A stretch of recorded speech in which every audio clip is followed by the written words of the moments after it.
বলেছেন ওয়াইয়ামসাসকাল্লাহু বিদুররিন ফালা কাশিফা লাহু ইল্লা হুয়া। আল্লাহ রাব্বুল আলামিন তিনি যদি তোমাকে কোনো বিপদ দেন তাহলে পৃথিবীর এমন কেউ নাই যে সে বিপদ থেকে তোমাকে রক্ষা করতে পারে বা ঠেকাতে পারে। ওয়াইয়ুরিদকা বিখাইরিন ফালা রাদ্দা লিফাদলিহি। আর যদি আল্লাহ পাক আপনার কোনো ভালো করতে চান, উপকার করতে চান, তার থেকে সেই উপকার থেকে আপনাকে কেউ ফিরায় রাখতে পারবে না। তার মানে হলো আপনাকে যদি আল্লাহ ক্ষতি করতে চান তা কেউ সেই ক্ষতি থেকে বাঁচাতে পারবেন না, আর যদি উপকার করতেও চান তাও কেউ ঠেকাতে পারবে না। ভালো মন্দ যেটাই হোক সবটার মালিক হতেছেন আল্লাহ পাক। কে মালিক? আল্লাহ সুবহানাহু ওয়া তাআলা। এই কথাগুলি আমাদের কলিজার মধ্যে বদ্ধমূল হতে হবে। আমি এগুলি প্রায় প্রতি বছরই শিরকের ব্যাপারে কিছু না কিছু কথা বলি। তার কারণ হচ্ছে মূল আকীদা হচ্ছে আমাদের তাওহীদ। তাওহীদের উপরে প্রতিষ্ঠিত হতে হবে। একটা বিল্ডিং তৈরি করবেন, বিল্ডিংটার স্থায়িত্ব নির্ভর করবে আপনার সিমেন্ট ভেজাল কিনা। সিমেন্টের চাইতে যদি বালু বেশি দেন, পরিমাপের চাইতে যদি সিমেন্ট কম হয় বালু বেশি হয়, অথবা বালু সিমেন্টে যদি মাটি মিশানো থাকে, এ দিয়ে যদি কোনো বিল্ডিং তৈরি হয়, সামান্য ভূমিকম্প বা জোরে বাতাস আসলেই বিল্ডিংটা কাত হয়ে পড়ে যাবে, ঠিক কিনা? একটা বিল্ডিং টিকে থাকে তার ফাউন্ডেশনের উপরে, কিছুর উপরে টেকে, ফাউন্ডেশনের উপরে টেকে। অনুরূপ ভাবে ইবাদতের ফাউন্ডেশন, মুসলমানের ঈমানের ফাউন্ডেশন তার তাওহীদের উপরে। তাওহীদ যত মজবুত, ঈমান তত মজবুত, আকীদা তত মজবুত। আর এখানে যার অসুবিধা হয়ে যাবে, নড়বড়ে হয়ে যাবে, এই ঈমান রূপ, ইবাদত রূপ, তাওহীদ রূপ এই ইমারত টিকতে পারবে না। সেই জন্য শিরক থেকে সম্পূর্ণরূপে আমাদেরকে বাঁচতে হবে। বন্ধুগণ, আমাদের দেশে মানুষেরা শিরকের মধ্যে বেশি মুবতালা হয়, বিদআতের ভিতরে বেশি পরিমাণ মুবতালা হয়। আর এক শ্রেণীর তথাকথিত আলেম এই শিরক এবং বিদআতের ব্যাপারে ওয়াজ করে জনগণকে উদ্বুদ্ধ করে তা করার জন্য। আমাদের দেশে বহুত মাজার আছে, যে মাজারগুলিকে গোসল করানো হয়, মাজার গোসল করানো হয়। আমি কি কোনো বানাইয়া কথা বলি না, এর বাস্তবতা আছে? মাজার গোসল করানো হবে, পীর সাহেবকেও গোসল করানো হবে, পত্রিকায় দিয়ে দেয়, পোস্টার ছাপানো হয়, হ্যান্ডবিল ছাপানো হয়, হাজার হাজার টাকা খরচ করে প্রচার করে লোকদেরকে দাওয়াত দেওয়া হয়। কবর ধোয়া পানি, পীর সাহেবের গোসল করানো পানি। পীর সাহেবের গোসল করাইলো, এই পানি শরীরের কত জায়গা ধুয়ে আসলো, সেই পানি বোতলে ভরে 5 টাকা করে কিনে কিনে লোকেরা খায়। নাউযুবিল্লাহ। এরপরেও ঈমানের দাবি কি করে করবে মুসলমান? দুর্ভাগ্য এই মুসলমানের। গোসল শরীফ, নরজ শরীফ, তারপরে খসরজে কি সানাসুর নাকি খসরজ শরীফ, কি নাম হাবিজাবি বানাইছে আল্লাহই জানে। এখানেই শেষ নয়। হযরতে বড় পীর আব্দুল কাদের জিলানী রাহমাতুল্লাহ আলাইহি, আল্লাহর জবরদস্ত ওলি, সাইয়্যিদ, অত্যন্ত উচ্চ মানের আলেম, তার সম্পর্কে এক শ্রেণীর আলেম নামধারী লোকেরা তাকে আল্লাহর কাছে পৌঁছায় দিয়েছে, আল্লাহর সমকক্ষ করে দিয়েছে। তাকে দস্তগীর বলা হচ্ছে। কিসের দস্তগীর? তো বলে যে মেরাজের রাত্রে রাসূল করিম সাল্লাল্লাহু আলাইহি ওয়াসাল্লাম নাকি কোন জায়গায় আছাড় খাইছিলেন, আর উনি গিয়া তার হাত ধরেছেন, এই জন্য বলা হচ্ছে দস্তগীর। তিনি তার হাত ধরে তাকে ঠিক করে দিয়েছেন।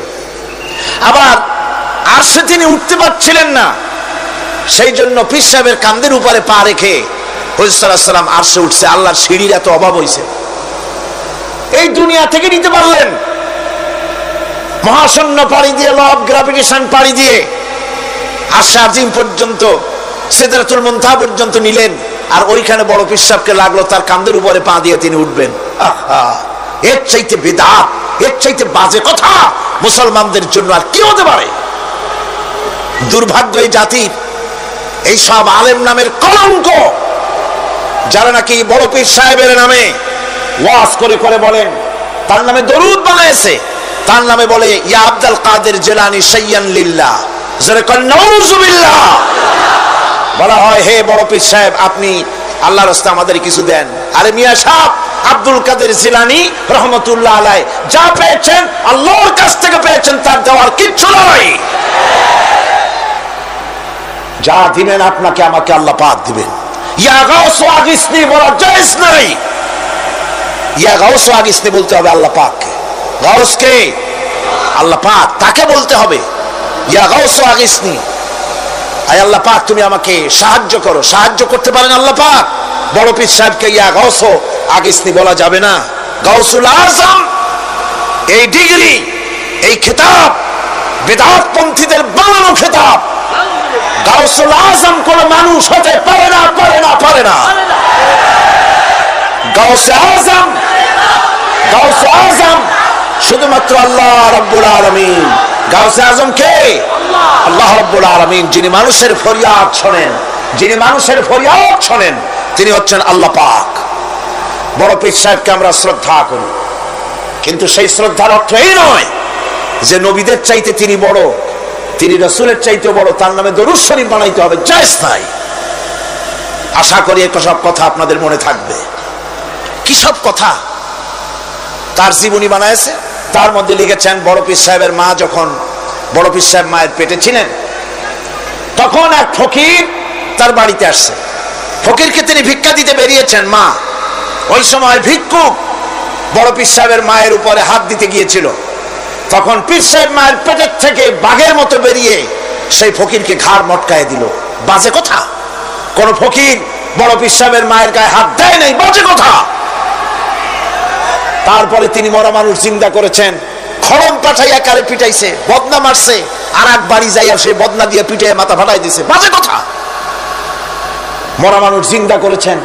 সুতরাং এই সমস্ত বাজে কথা কান দেওয়ার কোনো কারণ নাই। ওলিউল্লাহদের কেরামত হক, সন্দেহ নাই, কিন্তু সেই কেরামত মুজিজাকে পার হতে পারবে না। কোন মুজিজা আল্লাহর কুদরতকে পার করতে পারবে না।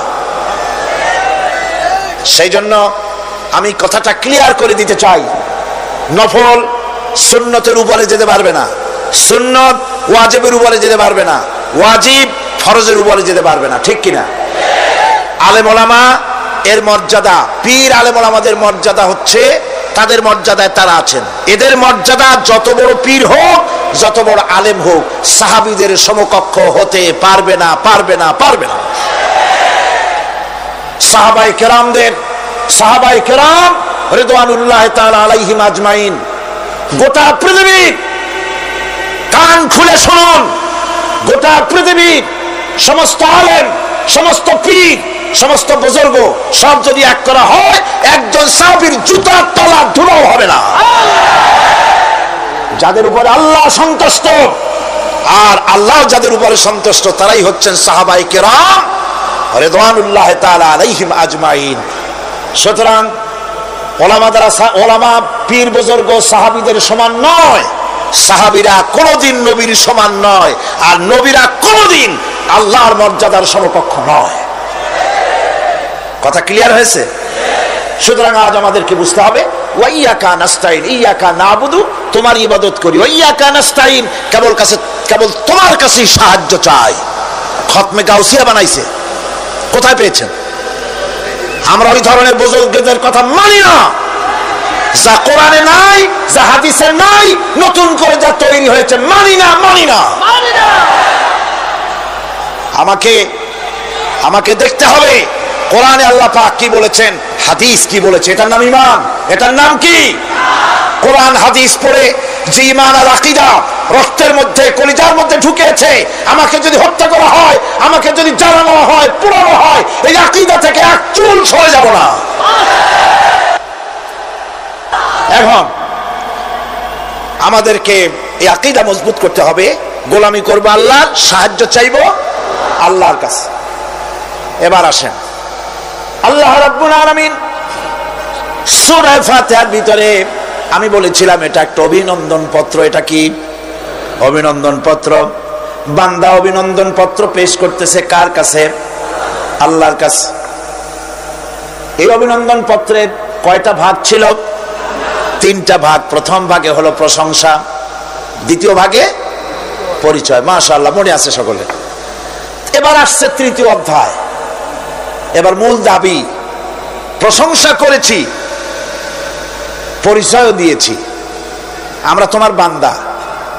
এবার প্রশ্ন হচ্ছে চাও কি? পরিচয় তো শুনলাম, চাও কি? আল্লাহ রাব্বুল আলামিন আমাদেরকে শিখায় দিলেন, কত বড় মেহেরবান তিনি, কত দয়ালু তিনি। তার কাছে চাওয়ার ভাষাটাও তিনি আমাদের শিখায় দিলেন। জনে কোন সুবহানাল্লাহ। রব্বুল আলামিন আমাদের শিখালেন, এভাবে চাও, ইহদিনাস সিরাতাল মুস্তাকিম সিরাতাল্লাযীনা আন'আমতা আলাইহিম গায়রিল মাগদুবি আলাইহিম ওয়ালাদ-দাল্লিন। হায় আল্লাহ, ইহদিনাস সিরাতাল মুস্তাকিম, একটা রাস্তা চাই, সহজ সরল সঠিক একটি পথ চাই তোমার কাছে। সেই পথটা চাই যে পথ হচ্ছে নিয়ামত প্রাপ্তদের, অভিশপ্ত এবং পথভ্রষ্টদের পথ নয়। যে পথ নিয়ামত প্রাপ্তদের, ওই ধরনের একটা পথ আমরা চাই। পথ দেখাবার মালিককে কোরআনে কারীম বলছে, আল্লাহ রাব্বুল আলামিন বলেন, ওয়া আলাল্লাহি কাসদুস সাবিলি ওয়া মিনহা জাইরুন ওয়ালাউ শাআ লাহাদাকুম আজমাইন। ওয়া আলাল্লাহি কাসদুস সাবিল, সোজা রাস্তা বলে দেওয়ার দায়িত্ব আমি আল্লাহর। সোজা রাস্তা বলে দেওয়ার দায়িত্ব কার? তিনি বলছেন বলার দায়িত্ব আমার, সোজা রাস্তাটা আমি বলে দেব। আল্লাহ রাব্বুল আলামিনের কাছে বান্দা যখন রাস্তার দাবি করলো, সোজা পথ চাই, সহজ পথ একটা তোমার কাছে চাই, রব্বুল আলামিন সূরা ফাতিহার 7টা আয়াতের এই অভিনন্দন পত্রের জবাবে 30 পারা কোরআন শরীফ আল্লাহ পাক বান্দারে দান করে দিলেন।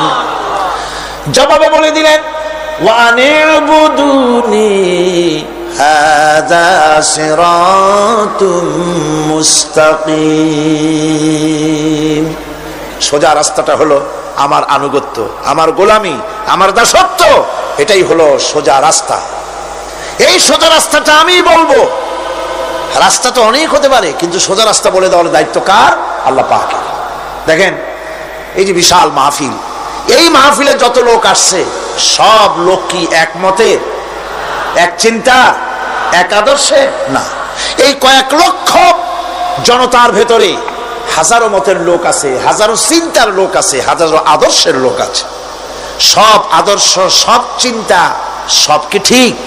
সবটাই কি নির্ভুল? না, সঠিক নির্ভুল একটা। কয়টা হয়? একটাই হয় মাত্র। এই জন্য আমি দৃষ্টান্ত দিতে গিয়ে বলি, অঙ্ক পরীক্ষা যেদিন হয়, ছেলেরা অঙ্ক পরীক্ষা যেদিন দেয়, সে অঙ্ক পরীক্ষা দিতে গিয়ে অঙ্ক যারা ভুল করে তাদের ফলাফল কয় রকম হয় বলেন? হ্যাঁ, অনেক রকম হয়। আর যাদের অঙ্ক যাদের ঠিক হয়, তাদের ফলাফল কয় রকম? একরকম। তার অর্থ কি? তার অর্থ হলো ভুলের পথ অনেক, আর হকের পথ, বাতিলের পথ অনেক, ভুলের পথ অনেক, সঠিক এবং হক যেটা, তার পথ হচ্ছে মাত্র একটা। এই জন্যে আল্লাহ রাব্বুল আলামিন তিনি সোজা রাস্তা বলে দেওয়ার দায়িত্বটা নিয়েছেন। কোরআন বলছে প্রত্যেকটি সৃষ্টির শুরু হতে শেষ পর্যন্ত 4টা স্তর পার হতে হয়। তার সর্বশেষ স্তর হলো হেদায়াত। 4টি স্তর পার হওয়ার সর্বশেষ স্তর হচ্ছে হেদায়াত। আল্লাযী খালাকা ফাসাওয়া ওয়াল্লাযী কাদ্দারা ফাহাদা। তিনি সকল বস্তুকে সৃষ্টি করেন এবং তারপর তার পরিমাপ, তার কর্মপথ, তার হেদায়েত তিনি দিয়ে দেন। তার মানে হচ্ছে তিনি সৃষ্টি করেন, সামঞ্জস্য রাখেন, পরিমাপটা ঠিক করেন এবং পথের নির্দেশ দেন। সৃষ্টি করেই ছেড়ে দেন না, তার হেদায়েত দিয়ে দেন, তার পরিমাপটা ঠিক করেন, সামঞ্জস্য করেন। কিরকম? দেখুন, আপনি যখন দাঁড়ান তখন আপনার পায়ের উপরে হাঁটু থেকে হাঁটুর নিচের যে অংশটা পা পর্যন্ত, ওইটারে কি কয়? পা, নলা। এই তো ঠিক বলছেন, নলা।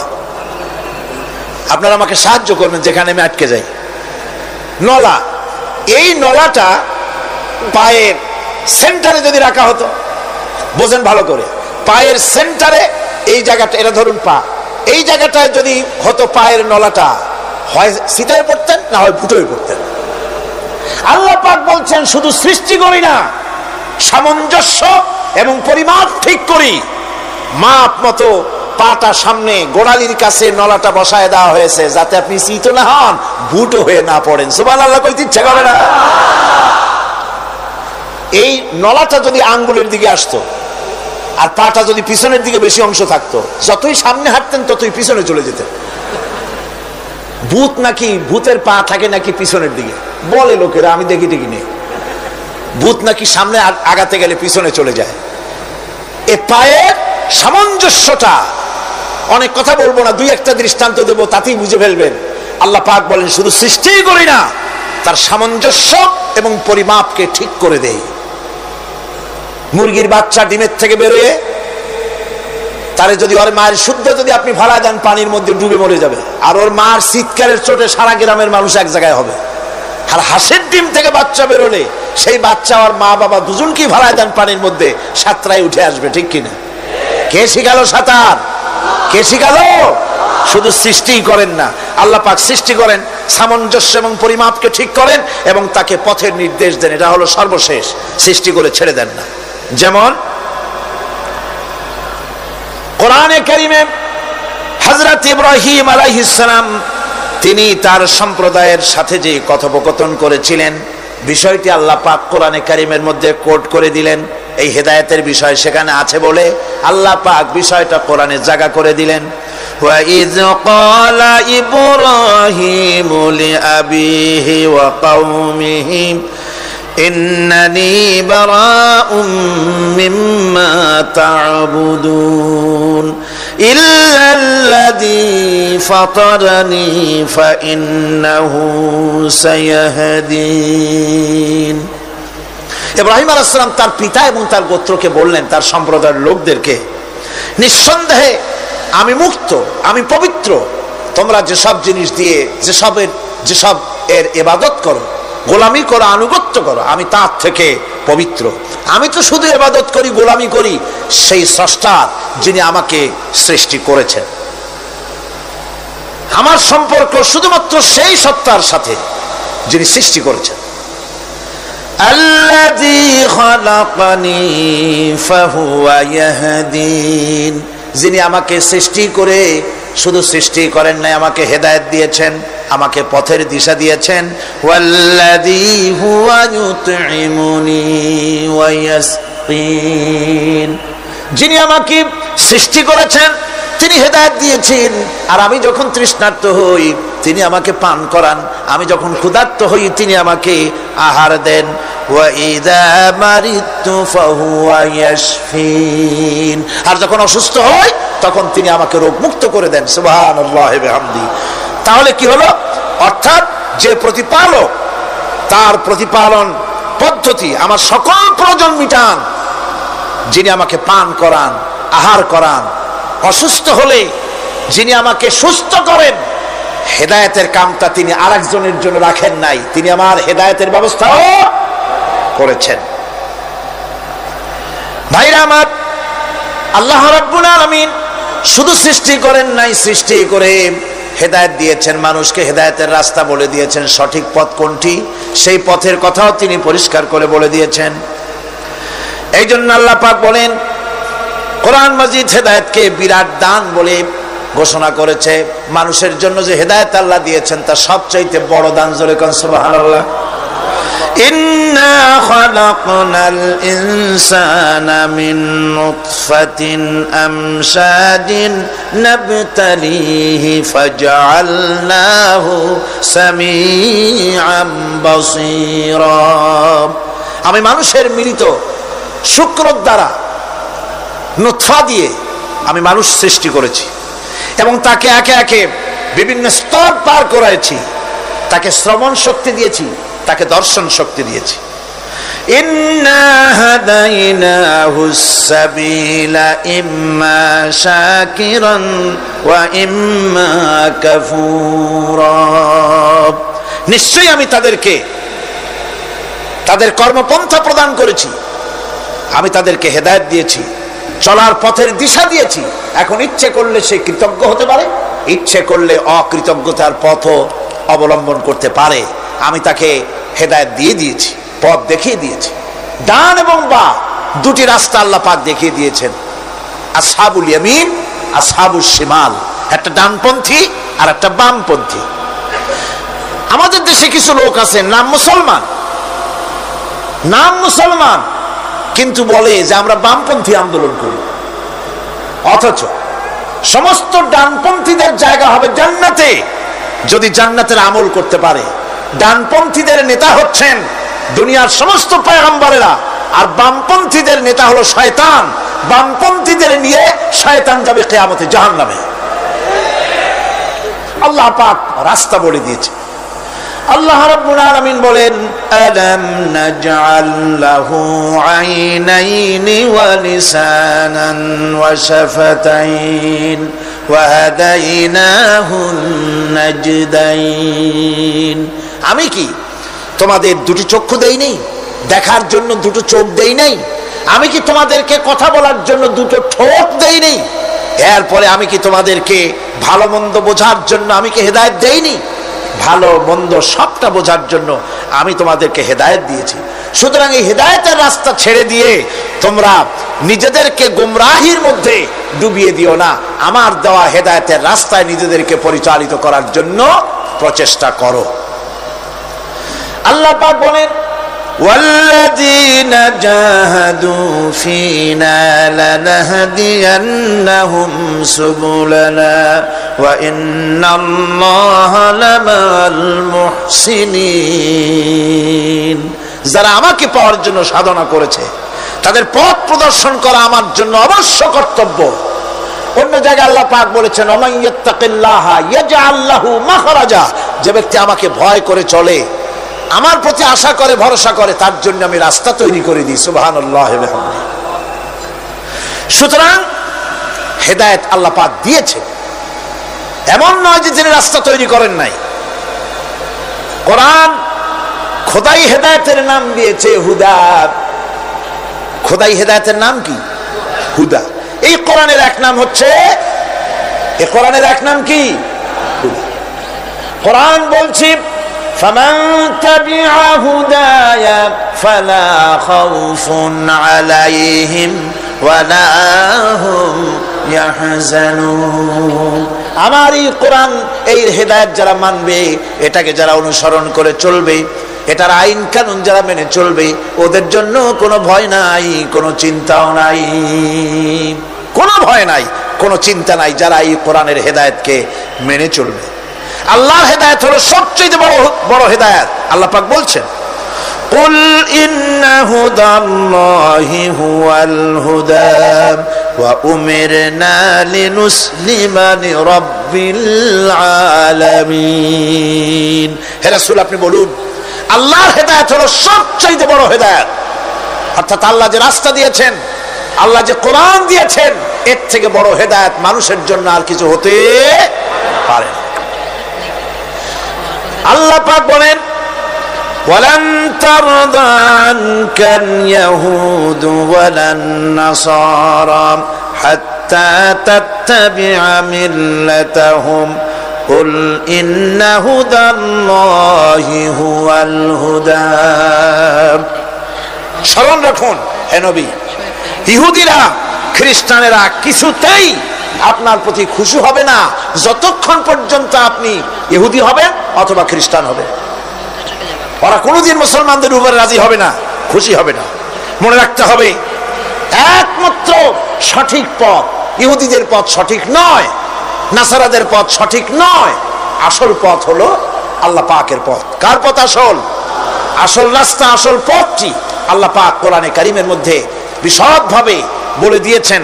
এবং ইহদিনাস সিরাতাল মুস্তাকিমের ব্যাপারে আল্লাহ পাক কোরআনে সাফ করে বলে দিয়েছেন যে আমি এর বিনিময় তোমাদেরকে কোরআন দিলাম। বস্তুত ইহদিনাস সিরাতাল মুস্তাকিম এর জবাব হলো ওয়া ইন্নাল্লাহা রাব্বি ওয়া রাব্বুকুম ফা'বুদুহু হাযা সিরাতুম মুস্তাকিম। নিঃসন্দেহে আল্লাহ তোমাদের এবং আমাদের রব, আর সুতরাং তারই উপাসনা করতে হবে, এটাই দ্বীনের সরল পথ। আর এটা কোনো নতুন পথ নয়। আল্লাহ যে পথটা দিয়েছেন রাসূল করিম সাল্লাল্লাহু আলাইহি ওয়াসাল্লামের মাধ্যমে, সেটা কি কোনো নতুন পথ? না। কোরআন বলছে এটা নতুন পথ নয়। শারা'a লাকুম মিনাদ-দীন মা ওয়াসসা বিহি নূহান ওয়াল্লাযী আওহাইনা ইলাইকা ওয়া মা ওয়াসাইনা বিহি ইব্রাহিমা ওয়া মূসা ওয়া ঈসা আন আকিমুদ-দীন ওয়া লা তাতাফাররাকু ফীহি। শারা'a লাকুম মিনাদ-দীন, এই দিন তিনি তোমাদের জন্য সেই দিনই মনোনীত করেছেন যা হযরতে নূহ আলাইহিস সালাম এর উপরে তিনি ওসিয়ত করেছেন। যা ওসিয়ত করা হয়েছিল, নসিহত করা হয়েছিল হযরতে নূহ আলাইহিস সালামের প্রতি, তিনি মনোনীত করেছিলেন হযরত নূহ আলাইহিস সালামকে এই দ্বীনকে প্রচার করার জন্য। আর যার উপরে চলার জন্য হযরত ইব্রাহিম, হযরতে মূসা, হযরত ঈসাকে নির্দেশ করা হয়েছিল।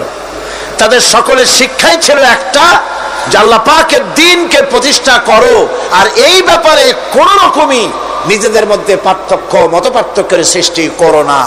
এখন কথাটা আরো ক্লিয়ার করে দেই। ইহদিনাস সিরাতাল মুস্তাকিম চাইছিলাম, আল্লাহ আমাদেরকে একটা সহজ রাস্তা দাও। সেই সহজ রাস্তা বলে দেওয়ার জন্য এসেছে কোরআন। সেই সহজ রাস্তা বলে দেওয়ার জন্য কি এসেছে? যারা বলেন কি, এই কোরআনে কারীম যদি প্রতিষ্ঠিত করা যায় সমাজে, রাষ্ট্রে, ব্যক্তিতে, পরিবারে, কোরআন যদি প্রতিষ্ঠিত করা যায়, তাহলেই মানুষেরা সহজ সরল পথ পাবে। নইলে সহজ সরল পথ পৃথিবীতে আর কারো কাছে নাই। যা আছে সবটা কার কাছে?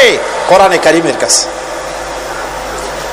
এরপরে আমরা বলি সিরাতাল্লাযীনা আন'আমতা আলাইহিম গায়রিল মাগদুবি আলাইহিম ওয়ালাদ-দাল্লিন। রাস্তার থেকে মানুষেরা মাঠের ভিতরে নামার চেষ্টা করছেন, কিন্তু মানুষকে কষ্ট দেওয়া ছাড়া আর কিছুই হবে না। আমি অনুরোধ করছি, রাস্তা থেকে লোকেরা মাহফিলের ভেতরে ঢোকার চেষ্টা করবেন না। বিরাট রকমের ব্যাঘাত সৃষ্টি হবে। সকলে বসে পড়ুন, যিনি যে জায়গায় আছেন সেখানে বসুন, চাপ সৃষ্টি করবেন না, বসুন। আপনারা দাঁড়ালে আরো বিশৃঙ্খলার সৃষ্টি হবে। কোরআনের মাহফিল, খবরদার বেয়াদবি করবেন না, কেউ দাঁড়াবেন না। যারা দাঁড়িয়েছেন বসেন, আর জোরে সরে জিকির করেন লা ইলাহা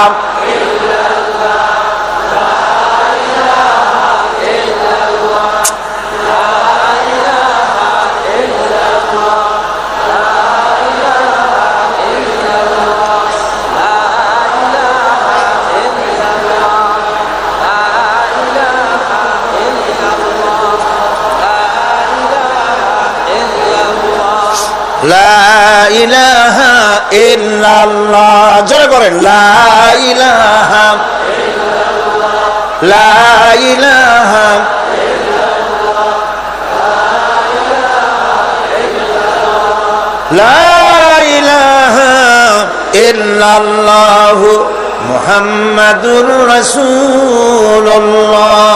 আল্লাহ আল্লাহ আল্লাহ আল্লাহ আল্লাহ আল্লাহ আল্লাহ আল্লাহ। আরো জোরে করেন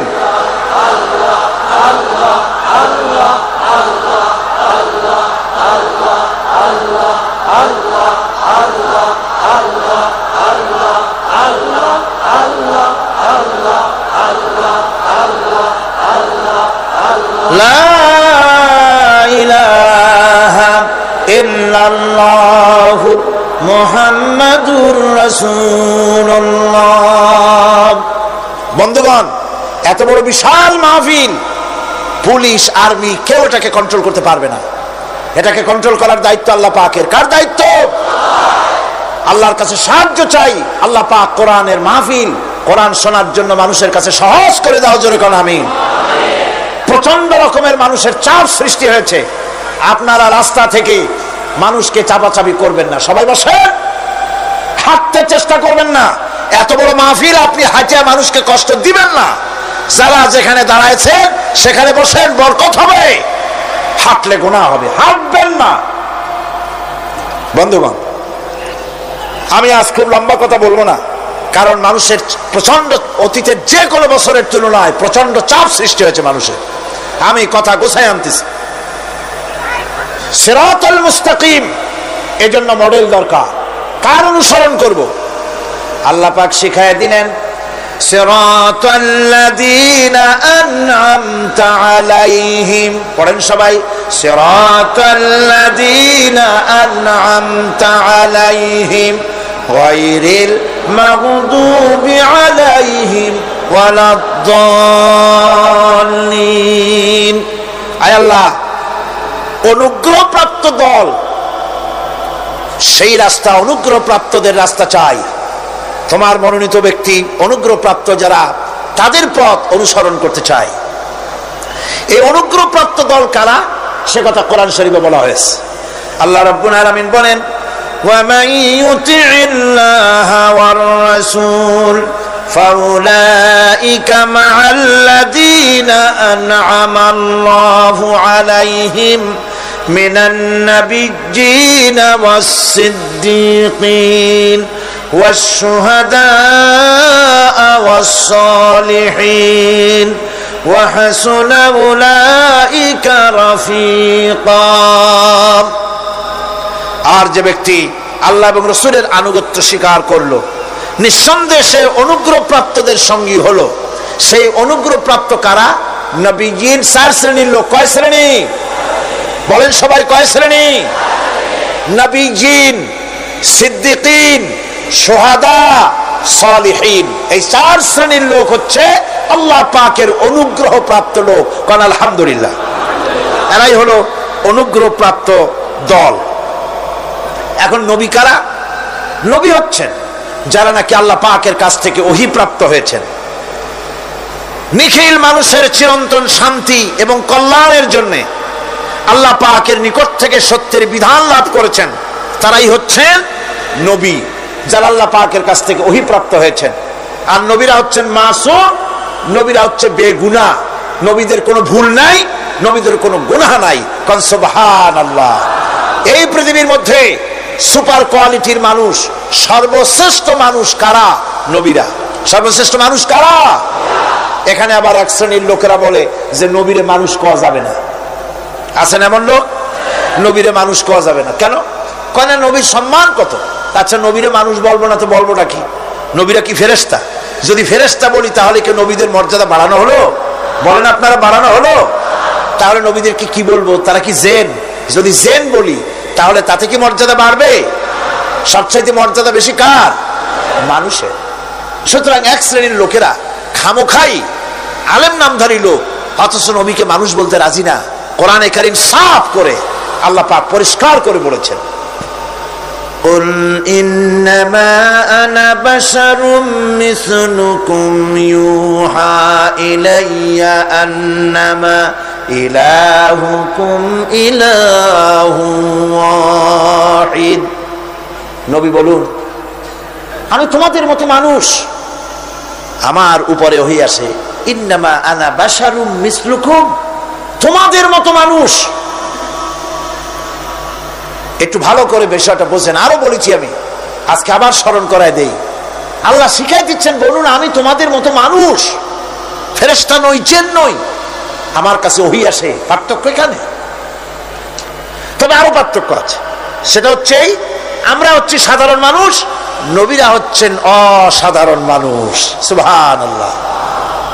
আমরা হচ্ছি মানব, রাসূল আল্লাহর পয়গম্বররা হচ্ছেন মহামানব। কথা বুঝে আসছে? তার মানে হলো আমরা সাধারণ মানুষ। সাধারণ মানুষেরা গুনাহ করতে পারে, ভুল করতে পারে, সব রকমের গুনাহ করতে পারে। নবীরা কোনো গুনাহ করতে পারেন না। আল্লাহ পাক তাদের দিয়ে গুনাহ করান না। আল্লাহ পাক ফেরেশতা দিয়ে, আপন কুদরত দিয়ে নবীদেরকে হেফাজত করেন। সুবহানাল্লাহ। সুতরাং এই কথা বিশ্বাস করতে হবে, সমস্ত নবীরা হচ্ছেন মানুষ। নবীদের আদর্শই কেবলমাত্র আদর্শ, সেই আদর্শকেই গ্রহণ করতে হবে, তাকেই একমাত্র নেতা হিসাবে গ্রহণ করতে হবে। আমার নেতা বলতেও রাজি না। মুশকিল কি এক জায়গায়? কয় যে নেতা বলা যাবে না কেন? কই যে ওই যে মানুষেরা বলে, স্লোগান দেয়, আমার নেতা, তোমার নেতা, অমুক তমুক হেন তেন, তো এগুলির সাথে নবীরে মিশানো এটা ঠিক না। আচ্ছা, নবীরে নেতা কব না, কবটা কি? নবী কি হয় নেতা হবে, না হয় অনুসারী হবে, এর বাইরে তো কিছুই নাই। হয় ইমাম, না হয় মুক্তাদি, বাইরে কি? বাইরে তো নাই কিছু। সুতরাং নবী কি মুক্তাদি হবে? নবী কি অনুসারী হবে? নিশ্চয়ই হাজার বার নবী হচ্ছেন ইমাম, নবী হচ্ছেন নেতা। আমরা যখন আরবিতে বলি, ওনারা নিজেরাও আরবিতে বলেন, তখন কোনো আপত্তি হয় না। আল্লাহুম্মা সাল্লি আলা সাইয়্যিদিনা মুহাম্মদ, সাইয়্যিদিনা মানে হচ্ছে আমাদের লিডার, আমাদের নেতা। সাইয়্যিদিনা যখন বলে তখন আপত্তি করে না, কিন্তু আমাদের নেতা বললেই আপত্তি করেন। বাংলা ভাষা, বাংলাদেশি মানুষ হইয়া বাংলা ভাষার প্রতি এই গভীর জ্ঞান দেখলে দুঃখই হয়। বন্ধুগণ, মনে রাখতে হবে, নবী হচ্ছেন মাসুম, বেগুনাহ এবং নেতা, আর মুহাম্মদ সাল্লাল্লাহু আলাইহি ওয়াসাল্লাম হচ্ছেন বিশ্ব নেতা, এটা কোনো সন্দেহ নাই। এই নবীর অনুসরণ করতে হবে। সিদ্দিকিন হচ্ছে সত্যকে যারা উদার, উন্মুক্ত, অকুণ্ঠ চিত্তে, দ্বিধাহীনভাবে যারা গ্রহণ করেছে, এর বিপরীত যারা করেই নাই, তারাই হচ্ছেন সিদ্দিকিন। হযরতে, যেমন একটা দৃষ্টান্ত, হযরতে আবু বকর সিদ্দিক রাদিয়াল্লাহু তাআলা আনহু, মেরাজ থেকে হুজুর ফিরে এসেছেন সকাল বেলায়, ফজরের নামাজ পড়ে বসেছেন কাবা শরীফে, তিনি বসে আছেন। তো তখন আবু জাহেল আসছে, এসে বলছে, মুহাম্মদ সাল্লাল্লাহু আলাইহি ওয়াসাল্লাম, প্রত্যেক দিনই তো নতুন নতুন কথা কও, আজকে কোনো নতুন কথা আছে? হুজুর বলেন, হ্যাঁ নতুন কথা আছে। কি? বলে, এই তো শেষ রাত্রে জিবরাইল আসছিল, আমারে নিয়ে গেল বাইতুল মুকাদ্দাসে, জেরুজালেমে গিয়ে নামাজ পড়লাম, ওইখান থেকে মহাকাশ পাড়ি দিলাম, 7 আকাশ পাড়ি দিলাম, সিদরাতুল মুনতাহা গেলাম, আরশে আজিম ভ্রমণ করলাম, আল্লাহর সাথে কথা কইলাম, জান্নাত জাহান্নাম দেখলাম, তারপরে আবার এই আয়েশা নামাজ পড়িয়া তোমাদের সাথে কথা বলতেছি। আবু জাহেল কয় যে, খাইস যাও, মাথাটা একটু ভালো ছিল, এখন তাও সর্বনাশ হয়ে গেছে। কয়, মুহাম্মদ সাল্লাল্লাহু আলাইহি ওয়াসাল্লাম, তুমি যা বললা এই কথাটা আমি কি হুবহু মানুষের কাছে বলবো? হুজুর বলছেন, অবশ্যই বলো গিয়ে। আবু জাহেল চিন্তা করলো, দিস ইজ দ্য মোমেন্ট, এটাই হলো আসল সুযোগ পেয়ে গেছে মানুষকে বিভ্রান্ত করার জন্য। সবার আগে ছুটে চললো হযরত আবু বকর রাদিয়াল্লাহু তাআলা আনহুর বাড়িতে, যে বলছেন, আবু বকর শুনেছো? বলে, কি? মুহাম্মদ সাল্লাল্লাহু আলাইহি ওয়াসাল্লাম এই রকমের কথা বললো, বেচারার মাথাটা যাও ভালো ছিল, শেষ। হুজুর বলছেন, আবু জাহেল, আমার রাসূল কি এরকম বলেছেন? আবু জাহেল বলছে, আমার নিজ কানে শুনে আসলাম, এখনো তিনি সেখানে বসা। হযরত আবু বকর বলেন, আবু জাহেল, আমার আল্লাহর নবী তিনি যদি এরকম কথা বলে থাকেন, তাহলে আমি কোনো সন্দেহ পোষণ করি না, অবশ্যই আল্লাহ রাব্বুল আলামিনের হাবিব যা বলেছেন তা সত্য। হযরত আবু বকর রাদিয়াল্লাহু তাআলা আনহু মসজিদে হারামে আসলেন, হুজুরকে জিজ্ঞেস করলেন, হুজুর, আবু জাহেল আমাকে এই সব কথা বললো, এগুলি কি ঠিক? হুজুর বললেন, হ্যাঁ। তিনি ঘটনা বয়ান করলেন।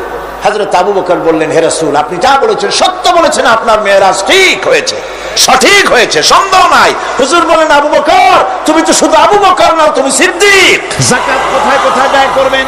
সত্যকে যারা অকুণ্ঠ চিত্তে, অকুণ্ঠ চিত্তে, দ্বিধাহীনভাবে যারা সত্যের সামনে মাথা নত করেছে, গ্রহণ করে নিয়েছে, দ্বিমত পোষণ করে নাই, কোন রকমের দুষ্ট বুদ্ধির আশ্রয় গ্রহণ করেনি, উল্টাপাল্টা করেনি, এই সমস্ত মানুষেরই হলো সিদ্দিক।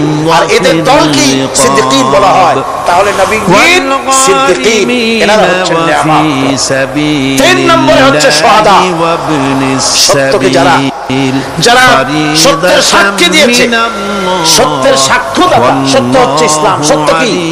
ইসলাম। সত্য হচ্ছে আল্লাহ, সত্য হচ্ছে নবী, সত্য হচ্ছে কোরআন, সত্য হচ্ছে হাদিস। এই মহাসত্যকে যারা স্বীকৃতি দিয়েছে, যেখানে সেখানে নিজেদের কথা দিয়ে, জাকাতের জন্য খাত হচ্ছে, সম্পদ দিয়ে, জাকাতের জন্য জীবনটা এই রাস্তায় বিলিয়ে দিয়ে মহাসত্যের চিরস্থায়ী সাক্ষী দিয়ে দুনিয়া থেকে যারা বিদায় হলেন, ওনারা হচ্ছেন শহীদ। ফকিরদেরকে প্রথম দিবেন কাদেরকে? আজ ফকির। রাস্তাঘাটে শহীদ হয়। ফকির হচ্ছে নিজের জীবন শহীদ বসায় দেয়। শহীদ এত সোজা জিনিস নয়। তারপরে আল্লাহর রাস্তায় শিশু, এতিম, ধর্মের জন্য, বিধবা, ইসলামের জন্য, আল্লাহর জন্য, কোরআনের জন্য, রাসূলের জন্য খুবই কষ্ট যারা জীবন দেন তারাই হচ্ছে শহীদ। ফকির। এই শহীদরা হচ্ছে যারা নিজেদের মর্যাদা আল্লাহ রাব্বুল আলামিন উপযোগী এত বেশি মর্যাদা দান করেছেন। শহীদদের মর্যাদা আল্লাহ পাক দিয়েছেন। কিয়ামতের দিন শহীদদের কোনো বিচার করা হবে না। আল্লাহ রাব্বুল আলামিন শহীদদেরকে বিনা বিচারে জান্নাত দিয়ে দিবেন। বলেছেন যে চেহারা দেখে বুঝো জ্বর পেটে খাবার নেই, অথবা সে শহীদের বিশাল দেখে বুঝে তাকে সাহায্য করো। সে এমন শরীর, এই শহীদ শাহাদাতের আছে না আমাদের সমাজে লোক এরকম আছে না? প্রত্যেক মুসলমানের ভিতরে থাকতে হবে। হুজুর বলেছেন রান্না হয় নাই, শহীদি মওতে সুন্দর করে আশ্রয় যন্ত্রণা, পিঁপড়ায় কাটার যন্ত্রণার চাইতে বেশি কিছু নয়। তার শরাফতে, তার ভদ্রতায় বাঁধে। শাহাদাত হচ্ছে এপারে মওত আর ওপারে আল্লাহর সঙ্গে দেখা হয়ে যাবে। কিন্তু উনাকে যিনি সৃষ্টি করেছেন, শহীদি মওত হচ্ছে আল্লাহর সঙ্গে দেখা করার একটা সেতু বন্ধন, একটি সেতু, একটি ব্রিজ, একটা পুল, একটা সাঁকো। এপারে দুনিয়া, ওপারে আল্লাহ পাকের সঙ্গে দেখা হবে। সুবহানাল্লাহ। আমিন। 3 নম্বরে আমিন, অর্থাৎ যারা ইসলামের জন্য সরকারিভাবে যারা জীবন দিলেন, যারা শাহাদাত বরণ করলেন, এই যাকাতের তারা জাতির সম্মানের পাত্র দিতে বলা হয়েছে। সেই সম্মান গভর্নমেন্ট আসলে সেই মর্যাদা খুশিমতো থাকবে। আল্লাহ রাব্বুল আলামিন শহীদদের প্রদান করেছেন। হযরত আব্দুল্লাহ জুলবাজানাইন, যার কথা বুখারীতে লেখা হয়েছে। সুবহানাল্লাহ। আর গভর্নমেন্ট ডিস্ট্রিবিউট করবে। যুবক মানুষ ইসলাম কবুল করেছেন। ইসলাম কবুল করতে গিয়ে বাড়ি ঘর জায়গা জমি কিছুই ছিল না। ছোট্ট অবস্থায় বাবা মারা গেছে, চাচার ঘরে লালিত পালিত হচ্ছিলেন। আর ঋণগ্রস্ত ব্যক্তি রাসূলের প্রতি ঈমান আনবেন, চাচার ভয়তে পারেন না। পরিশোধ করতে গেলে যদি তার হুজুর হিজরত করলেন। আব্দুল্লাহ, তার নাম ছিল আব্দুল উজ্জা। এরকমের অবস্থা যদি হয়, তিনি চলে গেলেন চাচার কাছে। চাচা গো, মুহাম্মদ সাল্লাল্লাহু আলাইহি ওয়াসাল্লাম আল্লাহর নবী, ব্যাপারে তোমার মত কি? তিনি বলেন, আমারও তো তাই মনে হয়। যদি তাই মনে হয় তার উপর ঈমান আনবেন কিনা? চাচা বলে, না, কখনো ঈমান আনবো না। ভাতিজা বলতেছেন, চাচাজি, কিন্তু বছরের পর বছর ধরে অপেক্ষা করতেছিলাম, আমি আপনার অধীনে আছি বলে ইসলাম কবুল করতে পারি নাই। আমার ইচ্ছা ছিল আপনি আগে করবেন, তারপরে আপনাকে দেখা দেখি আমি করব। কিন্তু আপনি যখন ইসলাম কবুল করলেন না, আর করবেন না বলে যখন ঘোষণা দিলেন, আপনাকে উপস্থিত রেখে আমি ঘোষণা দিলাম, লা ইলাহা ইল্লাল্লাহু মুহাম্মাদুর রাসূলুল্লাহ। এরপরে পথিক মুসাফির। চাচা বলছে, ভাতিজা, এর পরিণাম জানো? কয় না, জানি না। কিন্তু এর পরিণাম হচ্ছে তুমি আমার বাড়িতে থাকো, আমার বাড়ি ছাড়তে হবে। বাড়ি ফেরার উপায় নাই। বললেন রাজি আছে। টাকা দিয়ে তাকে সাহায্য করে। উট ছাগল ভেড়া ঘোড়া যা দিছি ছাড়তে হবে, বলছে রাজি আছে। চাচা বলছে, শুধু তাই নয়, যাকাত দেওয়ার জন্য পরনে যে লুঙ্গি আছে, গায়ে যে জামা আছে, আমার পয়সার লুঙ্গি জামা ছাড়তে হবে। ভাতিজা বলছে, ঈমানের জন্য যা চাও সব ছাড়িয়ে দেব। জামা লুঙ্গি খুলে ফেলে দিয়ে দিলেন। সুভিত্তিক অর্থ ব্যবস্থা কায়েম করে। যাকাত আর সুদের মধ্যে পার্থক্য কি? তিনি চলে গেলেন মায়ের কাছে। ওই অবস্থা এক কথায় বুঝাই, ব্যাখ্যা দেব না, এক কথায় এই যুবক ছেলেকে উলঙ্গ অবস্থায় দেখে দুই হাত দিয়ে নিজের চোখ চেপে ধরেছেন, বাবা, তোমার এই অবস্থা কেন? গরিবদেরকে দাও। ছেলে বলছেন, মা, ঈমান আনার কারণে আমার এই অবস্থা হয়েছে। মা বলে, বাবা রে, কি চাও আমার কাছে? আর সুদ আব্দুল উজ্জা বলছে, মা, কিচ্ছু চাই না, একটুখানি কাপড় আমারে দাও, আমি বিশ্ব নবী মুহাম্মদ সাল্লাল্লাহু আলাইহি ওয়াসাল্লামের খেদমতে যেতে চাই। টাকা টানে।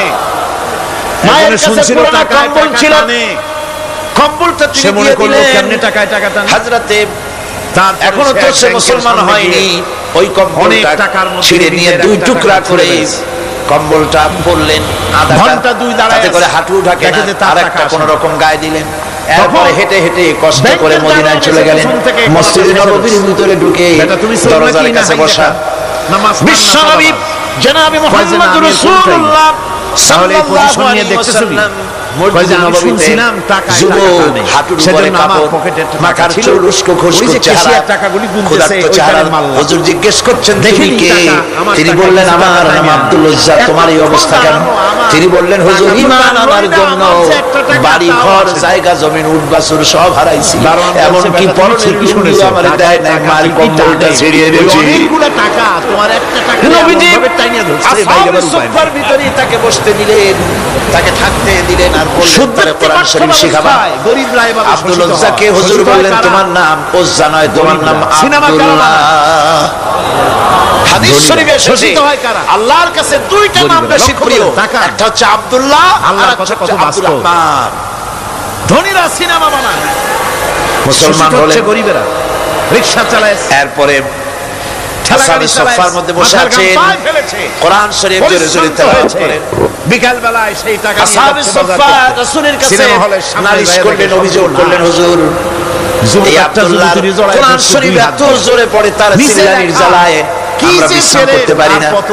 নবীজি বললেন সাহাবীরা আব্দুল্লাহকে বেশি করে চিল্লাইতে দাও, বেচারা গরিব মানুষ মাথা গরম হয়ে গেছে এটা দেখে, কারণ তার ঈমান বড় দামের ঈমান হয়েছে, ঈমান আনতে গিয়ে কিছু আনতে পারে না, সেই টাকা দিয়া তাকে টিকিট কিনে সিনেমায় ঢুকলো। এর মাথায় চিল্লাইতে দাও, জোরে জোরে পড়তে পাইলো কে? ইতিমধ্যে তাবুকের যুদ্ধে জনদামামা বেজে উঠেছে, মানুষেরা ব্যাংক থেকে টাকা লোন নেয়, রোমান সৈন্যরা কৃষির সঙ্গে যুদ্ধ করবে, জিহাদ করবে, ইসলামকে পরাজিত করার জন্য তারা আক্রমণের প্রস্তুতি নিল। নবীজি রোমানদের সঙ্গে লড়াই হবে বলে সাহাবায়ে কিরামদের কাছে সাহায্য চাইলেন, যার কাছে যা আছে অস্ত্রপাতি জমা করো, মায়ের হাতের বউ হাতে টাকা দাও, পয়সা দাও, বিক্রি করে সবাই মিলে দিতে লাগলেন। দিতে দিতে মহিলারা গলার হাত, নাকের ফুল, কানের দুল হুজুরের সামনে স্তূপ হয়ে গেছে, টাকা করে সোনা দানা সব শুদ্ধ।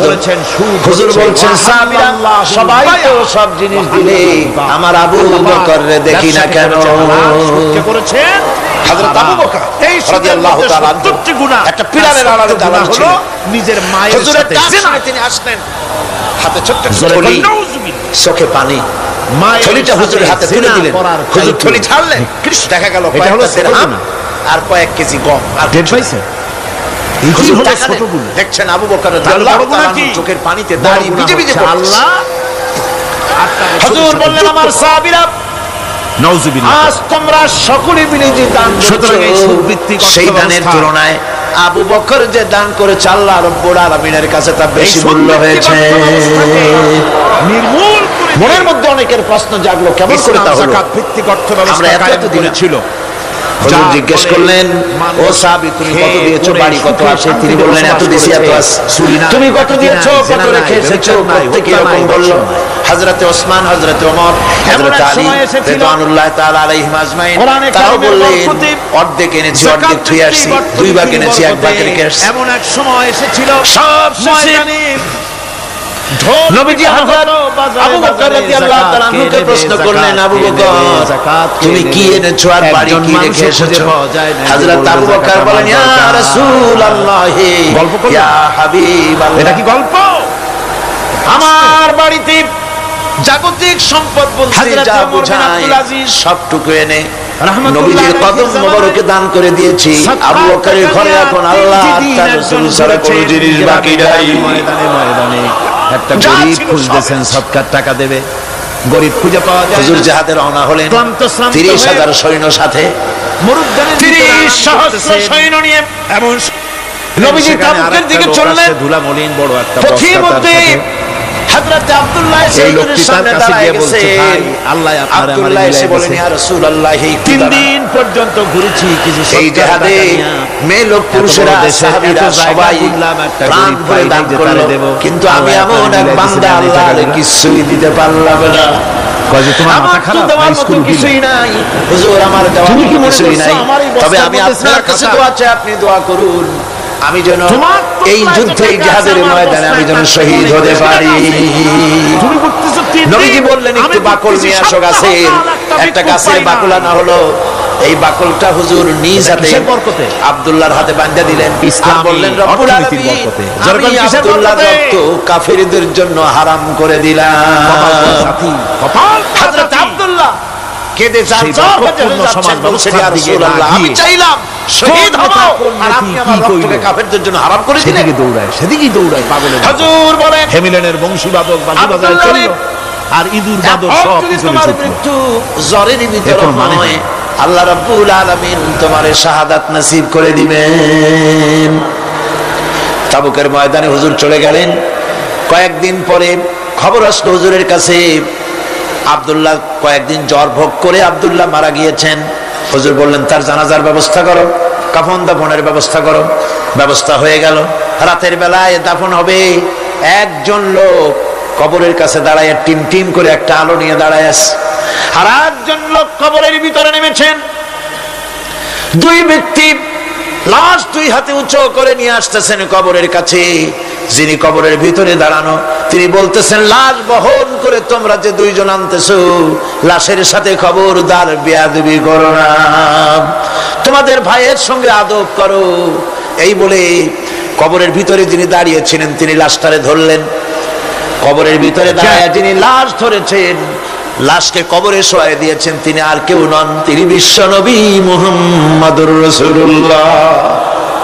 নিজের হাতে হযরত আব্দুল্লাহকে শোয়াই দিলেন। লাশ বহন করে যে দুইজন আনলেন, তার একজন হলেন হযরত আবু বকর, আর একজন হযরত ওমর রাদিয়াল্লাহু তাআলা আনহুমা। আর আলো নিয়ে যিনি দাঁড়িয়েছেন টিম টিম করে জ্বলতেছেন, তিনি হযরত বেলাল। কবরের ভিতরে হযরত আব্দুল্লাহকে শুইয়ে দিয়ে উপরে মাটি দিয়ে নবীজি কবরের দুই দিকে হাত দিয়া আল্লাহ রাব্বুল আলামিনের দরবারে ফরিয়াদ তুললেন, রব্বুল আলামিন আমি আজকে সন্ধ্যা পর্যন্ত এই আব্দুল্লাহর প্রতি রাজি ছিলাম, খুশি ছিলাম, আল্লাহ গো তুমি আব্দুল্লাহর প্রতি রাজি হয়ে যাও। হযরত ইবনে মাসউদ রাদিয়াল্লাহু তাআলা আনহু পাশে দাঁড়ানো ছিলেন, চিৎকার দিয়ে কেঁদে কেঁদে বললেন, আয় আল্লাহ তাআলা এই কবরের ভিতরে আজকে আব্দুল্লাহর লাশটা না হইয়া যদি আমার লাশ হতো, আমার ভাগ্যটা খুলে যেত। শহীদের মর্যাদা আল্লাহ পাকের কাছে সব থেকে বেশি। এই শহীদের পথ নিয়ামত প্রাপ্তদের পথ, যারা নিয়ামত পেয়েছে পৃথিবীতে, নবীজিন, সিদ্দিকিন, শুহাদা, এরাই হচ্ছেন নিয়ামত প্রাপ্ত। আল্লাহর রাস্তায় জীবন দেওয়ায় যে মজা, পৃথিবীতে আর কোনো কিছুতে সেই মজা নাই। হযরত ওমর রাদিয়াল্লাহু তাআলা আনহু দোয়া করতেন, আল্লাহুম্মা রযুকনি শাহাদাতান ফি সাবিলিক ওয়াজআল মাউতি ফি বালাদি রাসূলিক। আয় আল্লাহ তুমি আমাকে শাহাদাতের মত আমাকে দান করো। শাহাদাতের তামান্না প্রত্যেকটি মুসলমানের ভেতরে থাকতে হবে। শহীদ হওয়া যাবে ইসলামের জন্য। সময় হয়তো আসতে পারে, হয়তো এমন সময় আসতে পারে যখন কোরআনের মর্যাদাকে টিকে রাখার জন্য, সুন্নতে নববীকে টিকে রাখার জন্য জান দেওয়া লাগতে পারে। তখন কি আপনারা জীবন দিতে পারবেন?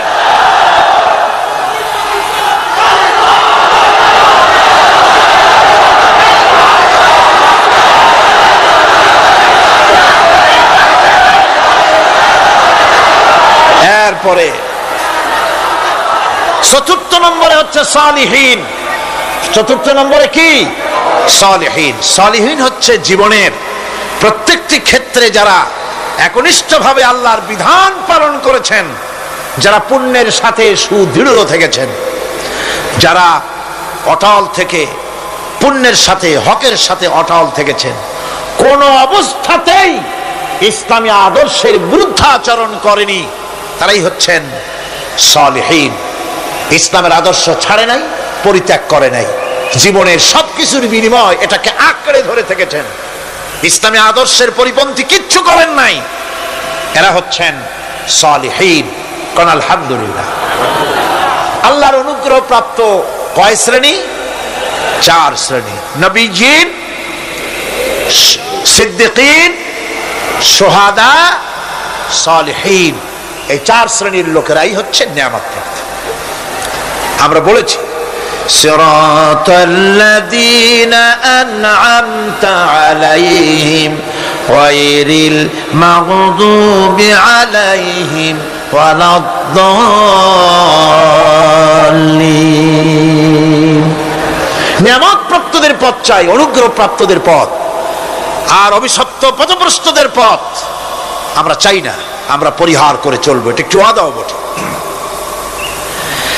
যারা অভিশপ্ত, যারা পথভ্রষ্ট, ওরা কারা? মাগদুব এবং দল্লিন। মাগদুব হচ্ছে অভিশপ্ত, দল্লিন হচ্ছে পথভ্রষ্ট। দুনিয়ার সমস্ত মুফাসসিরিন, মুহাদ্দিসিন সব একমত, মাগদুব হচ্ছে ইহুদিরা। মাগদুব কারা? বলেন না কারা? আর দল্লিন অভিশপ্ত কারা? খ্রিস্টানেরা। বলেন কারা? একটুখানি জোরে সোরে দরুদ শরীফ পড়েন। সালাতুন ইয়া রাসূলুল্লাহ আলাইকুম, সালামুন ইয়া হাবিবাল্লাহ আলাইকুম। জোরে পড়েন।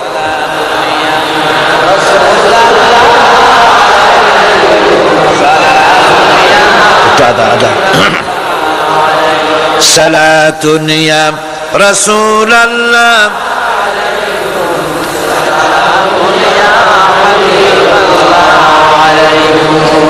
ভাইরা, ইহুদিদের অভিশপ্ত হওয়ার কারণটা কি? আল্লাহ রাব্বুল আলামিন বলেন, শোনো কারণ কি। وَضُرِبَتْ عَلَيْهِمُ الْمَسْكَنَةُ ذَلِكَ بِأَنَّهُمْ كَانُوا يَكْفُرُونَ بِآيَاتِ اللَّهِ وَيَقْتُلُونَ الْأَنبِيَاءَ بِغَيْرِ حَقٍّ ذَلِكَ بِمَا عَصَوْا وَكَانُوا يَعْتَدُونَ। তাদের উপর দারিদ্র এবং অসহায়তার অভিশাপ বর্ষিত হয়েছে। এর কারণ হলো তারা আল্লাহ পাকের আয়াতকে অস্বীকার করেছে, তারা অকারণে আল্লাহর নবীদেরকে হত্যা করেছে এবং প্রত্যেকটি ব্যাপারে আল্লাহর শরীয়তের সীমা লঙ্ঘন করেছে। যুরিবাত আলাইহিমুল যিল্লাতু ওয়াল মাসকানা ওয়া বাউ বিগাদাবিন মিনাল্লাহ। আল্লাহ পাক বলেছেন, চিরকাল ইহুদিরা অভিশপ্ত, তাদের কোন আবাসস্থল হবে না, সারা জীবন ঘুরে বেড়াবে। আপনারা বলবেন, কই ঘুরে বেড়ায় না তো, তাদের তো জায়গা হইছে জেরুজালেমে, ইসরায়েলে, সেখানে তারা জায়গা করে নিয়েছে। তাহলে এটা কেমন হলো? এটা এইভাবে হচ্ছে, ওখানে তাদেরকে প্রতিষ্ঠিত করেছে আমেরিকা, ঠিক কিনা? আল্লাহ পাক কোরআন শরীফের মধ্যে বলেছেন, যদিও মানুষের সাহায্যে কোনো জায়গায় তাদেরকে আল্লাহর ইচ্ছায় অথবা মানুষের সাহায্যে কোথাও যদি জায়গা হয়, অপমানের জীবন যাপন করতে হবে সারাটা জীবন, কিয়ামত পর্যন্ত দুঃখে দুঃখে মরতে হবে, দেশে দেশে ঘুরে বেড়াতে হবে ভিক্ষুকের মতো। সে অবস্থাই হয়েছে। আমেরিকা ওদের উপর থেকে হাত উঠায় নিক, মধ্যপ্রাচ্যের আজকের 20 ফোড়া ইসরায়েল, আমেরিকা যদি তাদের রুবুবিয়াতের প্রতিপালনের হাতটা উঠায় নেয়, তাহলে আরব দেশে যত লোক আছে যুদ্ধ করা লাগবে না, এক পাশে গিয়ে পেশাব করলে ভাইসিয়া লোহিত সাগরে চলে যাবে। সুতরাং এই ইহুদিদের পথ অনুসরণ করা যাবে না। ইহুদিরা অপরাধ করছিল কি? একটু আগেই বললাম, তারা আল্লাহর আয়াতকে অস্বীকার করেছে, তারা নবীদেরকে হত্যা করেছে, এটাই হলো তাদের অপরাধ। তারা শরীয়তের ব্যাপারে বাড়াবাড়ি করেছে। আর খ্রিস্টানরা, তাদের অপরাধ কি? তাদের অপরাধ হচ্ছে তারা আল্লাহর বিধানের উপরে তারাও বাড়াবাড়ি করেছে। তারা নিজেদের আল্লাহর বিধান বাদ দিয়ে নিজেদের মন গড়া জীবন যাপন শুরু করেছে। তারা ঈসা আলাইহিস সালামকে আল্লাহর ছেলে বানাইছে। তারা মদ খায়, তারা জিনা করে, তারা শুকর খায়, তাদের উপরে শরীয়তকে সম্পূর্ণ বুড়ো আঙ্গুল দেখায়া তারা মুশরিকের চাইতেও খারাপ হয়ে গিয়েছে, ঠিক কিনা? এরা, হিন্দুরা কখনো বলে না যে আল্লাহর ছেলে মেয়ে আছে, বলে নাকি? কিন্তু ওরা আল্লাহর ছেলে বানাইছে, মেয়ে বানাইছে, বউ বানাইছে। নাউযুবিল্লাহ। আমেরিকায়, ইংল্যান্ডে, সেসব জায়গায় গির্জায় আজ আর খ্রিস্টান যাওয়ার লোক নাই। সপ্তাহে একদিন ইবাদত করে, সানডে। সেই সপ্তাহের একদিন ইবাদত করতে লোক পাওয়া যায় না। সেদিন তারা ফুর্তি নার্তি করার জন্য বউ বাচ্চা নিয়ে, মদ টদ নিয়ে, সিবেচে গিয়ে কাপড় চোপড় ভালাইয়া যা খুশি তাই করে। তারা মসজিদে আসে না, কি বলে, গির্জায় যায় না। ফলে আমার নিজের চোখে দেখেছি বহুত গির্জা এমন আছে যার সামনে লেখা আছে ফর সেল, বিক্রয়ের জন্য। এই সাইনবোর্ড যখন লাগায়, এলাকার মুসলমানেরা চান্দা তুলিয়া গির্জা কিনা সব সমানে মসজিদ বানাইতেছে। ইংল্যান্ডে আজ থেকে 100 বছর আগে মসজিদ ছিল মাত্র একটা। সেই গ্রেট ব্রিটেনে এখন মসজিদের সংখ্যা 7,000-এর উপরে। আলহামদুলিল্লাহ। সুতরাং এই খ্রিস্টান এবং ইহুদিদের পথ অনুসরণ করা যাবে না, কিন্তু তারপরেও আমরা অনুসরণ করছি না, করছি না? করছি। বিশ্বকবি, কবি সম্রাট আল্লামা ডক্টর ইকবাল রহমাতুল্লাহ আলাইহি সুন্দর করে বলেছেন, ওয়াদা মে হো তুম নসারা তু তামাদ্দুন মে হনুদ, ওয়াদা মে হো তুম নসারা তু তামাদ্দুন মে হনুদ, ये मुसलमान है जिन्हें देख के शर्माए यहूद। চাল চলনে হিন্দু তুমি, বেশভূষাতে খ্রিস্টান, মুসলমান এই যারে দেখে ইহুদ করে লজ্জা জ্ঞান। তুমি নাকি মুসলমান? কাপড় চোপড় দেখলে মনে হয় তুমি তো খ্রিস্টান, জামা কাপড় তোমার অবস্থা দেখলে মনে হয় তুমি খ্রিস্টান, তোমার ওঠা বসা বিয়ে শাদী সংস্কৃতি দেখলে মনে হয় তুমি হিন্দু, আর তোমার লেনদেন দেখলে ইহুদিরা পর্যন্ত তোমাকে ঘৃণা করে। কথা ঠিক কিনা? কথা ঠিক কিনা? এই হলো মুসলমানদের অবস্থা। সুতরাং আল্লাহ পাক বলছেন ইহুদিদেরকে ছাড়তে হবে, খ্রিস্টানদের অনুকরণ ছাড়তে হবে। ইহুদি খ্রিস্টান সকলের অনুকরণ ছেড়ে দিয়ে নিয়ামত প্রাপ্ত ওই 4 শ্রেণীর লোকের অনুসরণ করতে হবে, তাহলেই খাঁটি মুসলমান হওয়া যাবে। কল আলহামদুলিল্লাহ।